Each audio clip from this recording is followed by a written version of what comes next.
Israel অধিকৃত গাজার পশ্চিম তীরে নামাজরত ফিলিস্তিনি ব্যক্তির ওপর বেপরোয়াভাবে গাড়ি চালিয়ে দিয়েছে ইসরায়েলি সামরিক বাহিনী, আইডিএফের এক সেনা।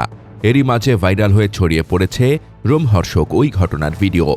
এটি দেখে বিশ্বজুড়ে সামাজিক যোগাযোগ মাধ্যমে উঠেছে নিন্দার ঝড়।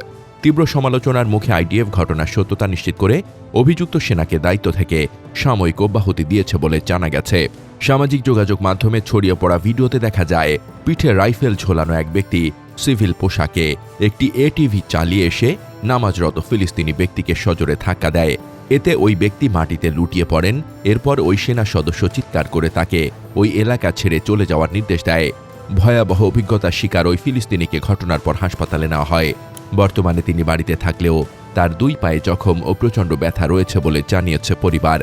ভুক্তভোগী যুবকের বাবা মাজিদি আবু মাখো জানিয়েছেন, ভিডিওতে দেখা না গেলেও ওই সেনা তার ছেলের চোখে পিপার স্প্রে অর্থাৎ মরিচের গুঁড়ো ছিটিয়ে দিয়েছিল। মাজিদি আবু মাখো ফরাসি সংবাদ সংস্থা এএফপিকে জানায়, আক্রমণকারী ওই এলাকার এক কট্টরপন্থী ইসরায়েলি বসতি স্থাপনকারী। সে গ্রামের কাছে একটি অবৈধ চৌকি স্থাপন করেছে। অন্য বসতি স্থাপনকারীদের নিয়ে এখানে গবাদি পশু চড়াতে আসে সে।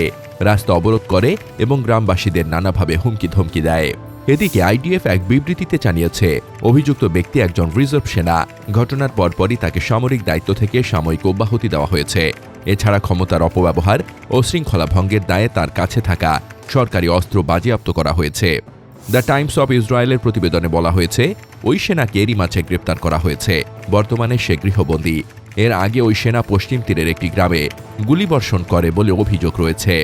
জাতিসংঘের তথ্য অনুযায়ী 2025 সালটি গাজার পশ্চিম তীরে ফিলিস্তিনিদের ওপর ইসরায়েলি বেসামরিক নাগরিকদের হামলার ক্ষেত্রে রেকর্ড সৃষ্টিকারী সহিংস বছর।